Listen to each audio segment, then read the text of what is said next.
Terima kasih Anda masih bersama kami di Editorial Media Indonesia. Kembali kita bahas mengenai tema kita hari ini, Mas Eko. Ya. Kalau memang pada saat ini badai corona belum berlalu, tapi kemudian pasti pertanyaannya kapan badai corona ini akan berlalu, Mas? Itu pertanyaannya kemudian akhirnya yang...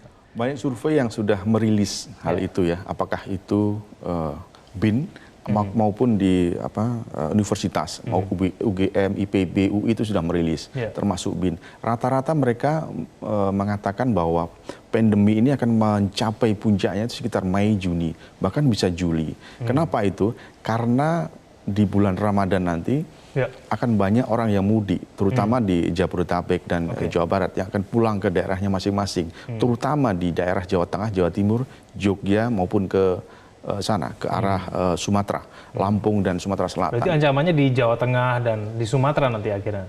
Iya, karena memang pandemi ini kan sekarang berada di DKI Jakarta. Yang paling banyak kan ada di Jakarta dan daerah penyangga.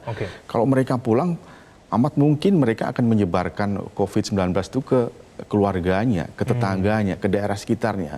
Nah, kalau itu terjadi, berarti prediksi untuk Mei, Juni atau Juli itu peaknya pandemi bisa saja mungkin terjadi kan di sana. Berarti kuncinya adalah pencegahan orang mudik, Mas? Betul. Jadi kalau sekarang pemerintah baru mengimbau untuk tidak mudik, saya kira tidak efektif. Harus ada ketegasan dari pemerintah untuk mengatur hal itu.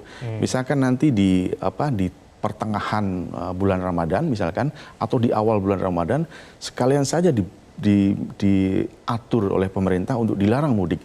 Nah, sekarang yang dilarang mudik itu kan baru PNS. BUMN dan BUMD yang sudah pasti dilarang oleh pemerintah untuk mudik. Nah, yang rakyat yang 1,3 sekarang masih ada 1,3 ya kan di Jabodetabek dan sekitarnya yang berpotensi untuk mudik. Nah, kalau 1,3 juta mudik disebar ke yang saya sebutkan tadi, nah itu otomatis potensi penularan di daerah-daerah Pulau Jawa maupun di Lampung, Sumatera Selatan itu akan terjadi ya kan. Tapi cara melarang 1,3 juta penduduk untuk mudik itu gimana caranya, Mas? Harus ada ketegasan menurut saya. Sekarang kan sudah ada opsi A, opsi B, opsi C. Mungkin opsi C itu yang dilarang. Jadi kita tunggulah ketegasan pemerintah. Kalau saya sih lebih cenderung untuk melarang. Kenapa melarang? Ya karena ini hitung-hitungannya adalah soal penyebaran COVID-19 yang akan semakin masif maupun persoalan ekonomi. Nah, tinggal hitung-hitungannya saja. Kalau persoalan ekonomi harus bagaimana, kalau persoalan COVID penyebarannya semakin masif itu harus bagaimana. Ini harus dipikirkan oleh pemerintah daerah, pemerintah pusat. Harus segera, kalau tidak nanti akan semakin banyak orang yang curi start, ya kan? Kalau kita lihat sekarang sudah banyak kan yang curi start ke Jogja, ke Jawa Tengah, ke Jawa Timur dan lain-lain. Ini karena apa? Karena mereka tidak ada pekerjaan di sini, ya kan? Jadi kita sangat realistis kalau mereka pulang, karena memang rata-rata adalah pekerja harian di sini. Hari ini bekerja untuk makan besok. Kalau tidak ada pekerjaan di sini pasti mereka akan pulang. Jadi saya kira itu bisa dimaklumin. Cuma kalau yang 1,3 juta yang belum pulang, nah itu harus dipikirkan ya kan. Tapi berarti sanksi harus langsung dijatuhkan, Mas, kalau ada yang mencoba untuk tetap mudik begitu meski dilarang nantinya. Ya, sanksi sampai sejauh ini kan belum ada. Baru himbauan, baru mungkin checkpoint misalkan di mana di PSBB di Jakarta dan lain-lain itu kan ada. Misalkan kalau mau pulang bisnya misalkan kapasitasnya 50, baru boleh diisi sekitar 25. Mobil pribadi misalkan seatnya ada 7, cuma boleh 3 atau 4. Itu kan bukan sanksi, bukan pelarangan, tapi cuma menghimbau aja. Potensi-potensi untuk mengelabuhi petugas itu pasti tetap ada. Itu warga negara Indonesia itu jagonya untuk mengelabuhi. Untuk ngelas begitu ya, Mas Eko ya. Tapi Mas Eko begini, kalau kita bicara badainya di puncaknya bulan Mei, Juni gitu. Emangnya masih kuat, Mas? Kita paling tidak secara ekonomi, lalu kemudian hitung-hitungannya perusahaan-perusahaan akan seperti apa nanti ke depannya. Ini kan juga memikirkan kelangsungan hidup, Mas. Jutaan orang. Ini bagaimana nantinya?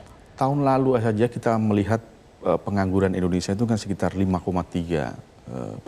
Itu kan menurut IMF. Nah, kalau ada pandemi ini kurang lebih sekitar 7, sekian, ya kan. Itu sangat besar. Kalau kita lihat sekarang yang dirumahkan saja sudah berapa juta. Mereka yang potensi untuk PHK lanjutan kalau ini terus berjalan pasti akan sangat besar. Jadi mereka yang dirumahkan, kemudian yang di PHK Nah, itu menjadi problem nanti pemerintah pusat. Kalau misalkan ini tidak segera diatasi, ya pasti akan menjadi persoalan yang sangat masif di Indonesia. Tapi ada yang meragukan begini, Mas Eko. Ini kalau misalnya nanti pemerintah betul-betul melarang begitu ya orang untuk melakukan aktivitas mudik di bulan Mei dan Juni nanti, banyak yang meragukan pemerintah punya uangnya begitu untuk memberikan bantuan sosial, kompensasi kepada mereka kalau mereka tidak mudik, tapi kan paling tidak kebutuhan dasarnya harus dipenuhi. Nah, ini bagaimana kemudian, Mas Eko? Pemerintah kan sudah menyediakan dana sekitar 4,5 triliun kalau tidak salah. Anggarannya bisa diperinci. Kemudian pemerintah daerah juga harus ikut di sana. Pemerintah DKI misalkan, dia sudah mulai bergerak misalkan menyumbang sembako kepada warga yang miskin dan rentan miskin. Kemudian juga akan memberikan uang, meskipun tidak besar ya kan. Pemerintah pusat juga demikian. Depnaker, Kementerian Tenaga Kerja juga akan melakukan hal demikian. Nah, pemerintah daerah selain DKI juga harusnya melakukan hal itu. Bukan hanya sembako yang dibutuhkan, tapi juga uang cash yang bagi mereka itu juga sangat penting. Mereka juga membutuhkan membeli itu, bayar ini, bayar itu, ya kan? Bukan hanya sembako. Jadi ini yang harus dipikirkan. Kalau itu dilakukan, ya, oleh pemerintah pusat maupun pemerintah daerah, maka orang-orang yang akan mudik akan berpikir ulang. Kalau saya mudik, saya pasti akan menulari ya keluarga saya, tetangga saya dan lingkungan sekitar. Kalau saya tetap stay di tempat tinggal yang masing-masing, pemerintah daerah ini peduli nggak? Ketika dia peduli, dia pasti akan berpikir, udah kalau gitu kan saya lebih baik tinggal di rumah, tinggal di daerah tempatnya masing-masing, sehingga membantu pemerintah daerah untuk tidak menyebarkan COVID-19 itu ke daerah-daerah lain. Ya kan? Di Jawa Tengah, satu wilayah yang baru resmi paling tidak mendapatkan izin dari Menteri Kesehatan adalah baru Kota Tegal nih, Mas. Betul, di Jawa Tengah, baru nanti tanggal 23 April. Haruskah kota-kota lain, wilayah-wilayah di Jawa Tengah juga menerapkan hal serupa supaya kemudian membuat masyarakat di DKI Jakarta yang juga warganya mungkin dari asal di Jawa Tengah ini juga ada rasa enggan begitu untuk pulang? Karena memang aturannya di Kota Tegal itu ketika ada orang yang pulang kampung, nanti akan dikarantina juga 14 hari. Jadi secara bisa kita katakan nggak langsung ketemu keluarganya juga begitu. Bagaimana Mas Eko? Indikatornya itu sebetulnya adalah di daerah masing-masing soal penyebaran COVID-19 itu. Kalau di daerah itu tinggi, maka pemerintah daerah setempat seharusnya mengajukan PSBB ke Kementerian Kesehatan. Nah sekarang di Jawa Tengah baru Tegal, tapi kemungkinan besar Kota Semarang juga akan melakukan hal itu. Karena di Semarang juga penyebarannya sudah mulai masif. Nah ini kan yang tahu penyebaran tinggi atau tidak itu pemerintah daerah.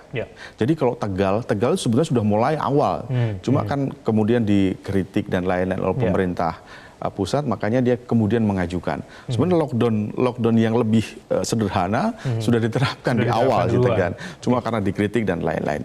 Jadi menurut saya itu hal yang bagus lah bagi pemerintah daerah untuk melakukan hal itu karena dia yang tahu.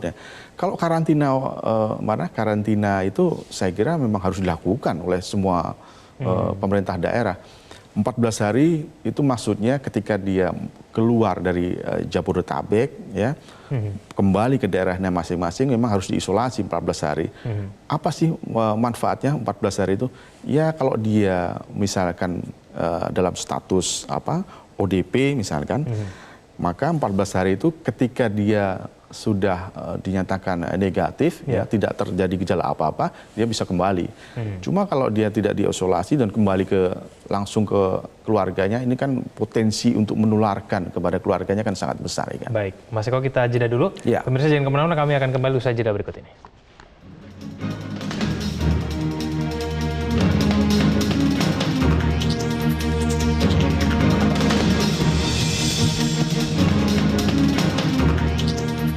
Terima kasih Anda masih bersama kami. Pemirsa, kita akan langsung menyapa penelpon kita pada pagi hari ini. Ada Pak Sunoto dari Cirebon, Jawa Barat. Pak Sunoto, selamat pagi. Selamat pagi, Bang Egan sama Mas Eko. Supaya silakan, badai cepat berlalu dan tidak akan menjadi badai baru, maka yang kami usulkan adalah sebagai berikut. Memang ini pendekatan kuantitatif, Mas Eko. Kalau kita hitung 270 juta, dan orang miskinnya 10% itu 27 juta. Lah kalau di lockdown total, semua orang tinggal di rumah dan orang miskin kita santunin, itu 27 juta kali 50 ribu per jiwa per hari kali 15 hari itu hanya 20,3 triliun. Ya. Dan siapa yang membagikan ini adalah tentara kita punya 476 ribu tentara, dibagi 75 ribu desa, itu kebagian 6 tentara per desa. Jadi kalau 360 jiwa atau 90 kakak dibagi oleh 6 tentara, hanya 15 kakak tentara membagi satu hari selesai. Jadi jangan lagi ada istilah nanti dwifungsi ABRI. Sesuatu yang darurat, Mas Eko, ini harus diselesaikan dengan langkah-langkah yang darurat pula. Tidak bisa dilakukan dengan parsial dengan PSBB. Ya. Ini ibarat membendung air bah itu adalah membendung parsial, hanya pojok kanan, pojok kiri, pojok depan, tetapi masih banyak lubang-lubang yang jebol. Yang pertama itu. Yang kedua, nggak ada lagi itu istilah yang namanya himbauan. Harus dan diharuskan dan yang melanggar dikenakan sanksi. Ini pertaruhan dari masa depan bangsa. Nah, kenapa saya usulkan Egan adalah tentara? Karena apa? Tentara itu syahadat utama, maaf pakai kata syahadat. Syahadat pertama dan utamanya adalah keutuhan NKRI. Ini corona ini adalah mengancam keutuhan NKRI. Nah, ketika ada sesuatu yang darurat, maka hukumnya pun yang dipakai adalah hukum darurat. Yaitu apa? Hukum tertinggi dari segala kalimat hukum, yaitu apa? Salus populi suprema lex. Bahwa hukum tertinggi adalah keselamatan rakyat. Nah, jadi kalau tadi saya hitung cuma 20,3 atau kalau 20% orang miskinnya cuma 40 triliun, tapi tidak 400 triliun, Bang Eko. Yang saya khawatir akan terjadi badai baru, yaitu apa? Terjadi korupsi-korupsi dari pusat sampai ke daerah. Nah, oleh karena itu harus ditata secara sistem, secara komprehensif alias tidak parsial. Dan jangan terburu, kalau bahasa Jawa itu cepat gumunan gitu loh. Ada peningkatan penyembuhan cuma baru sekian persen langsung gembira gitu. Jangan, ya kan? Wuhan, Tiongkok itu melakukan langkah-langkah yang total. Itu pun hari ini masih ada bocoran-bocoran yang 1.200 lagi, 90 itu kena lagi. Gitu. Jadi itu aja Mas Eko sama Mas Egan. Ambil langkah yang tegas, komprehensif, tidak parsial, dan langkah yang extraordinary, karena ini sesuatu kondisi yang sangat extraordinary. Bismillah aja udah 15 hari lockdown, ibarat di Bali itu nyepi 1 hari 1 malam, ini 15 kalinya lah. Kalau soal ekonomi ini ibarat per yang ditekan selama 15 atau 30 hari, nanti corona lewat itu per itu akan kembali dan mungkin akan lebih dari itu. Saya termasuk aliran yang optimistis, Mas Egan. Ya, teman-teman kami di Eropa, di Amerika siap-siap, Pak Noto.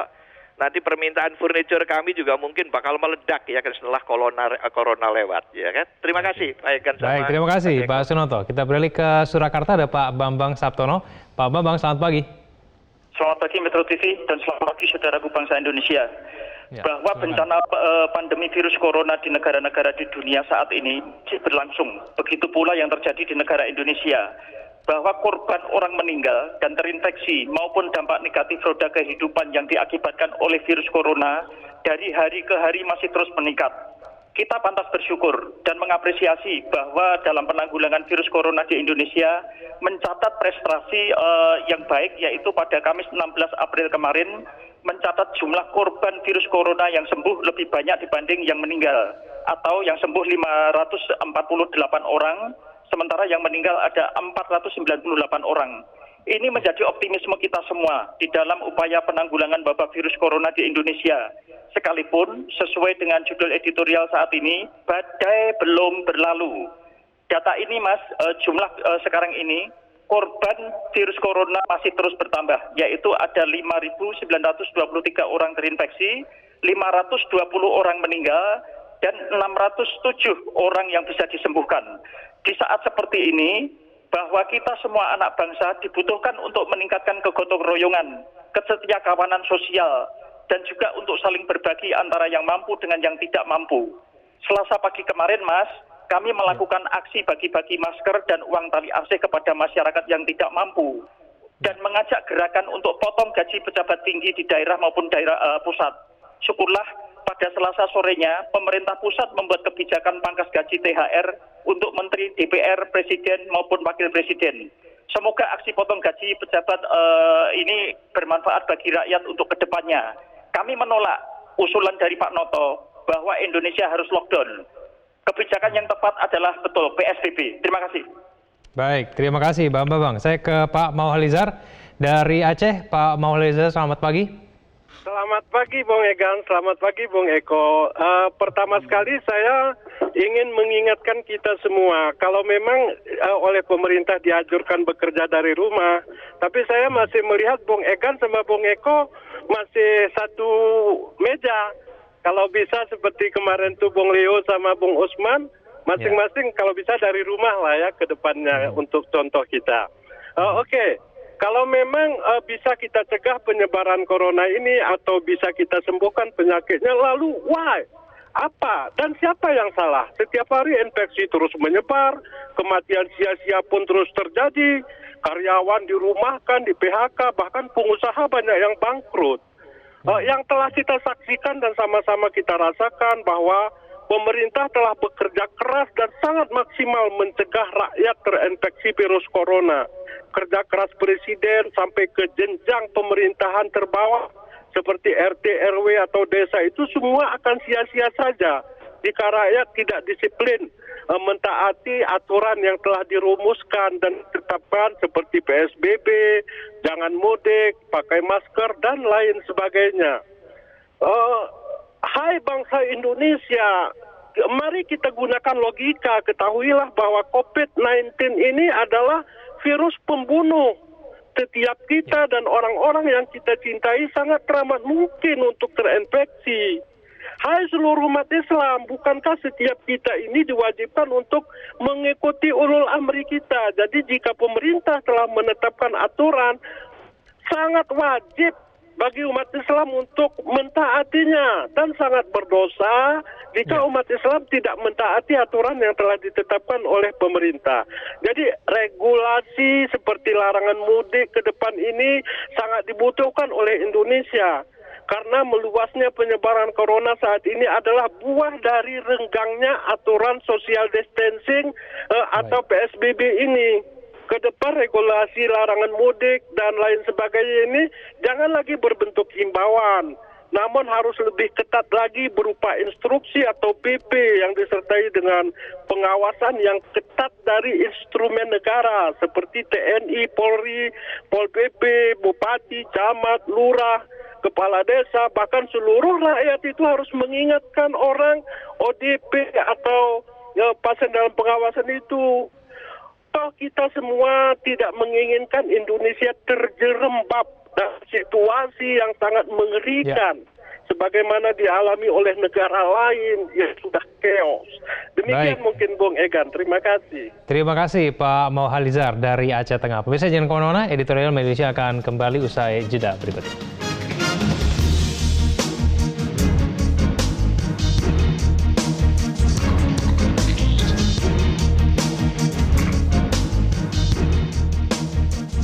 Terima kasih Anda masih bersama kami di Editorial Media Indonesia. Mas Eko, ada cukup menarik beberapa pernyataan yang kemudian disampaikan oleh penelpon kita pada pagi hari ini. Ada pilihan mungkin yang supaya kemudian bisa mempercepat badai itu segera berlalu adalah lockdown total, kalau kata Pak Sunoto tadi. Tapi kemudian Pak Bambang bilang nggak usah, PSBB saja.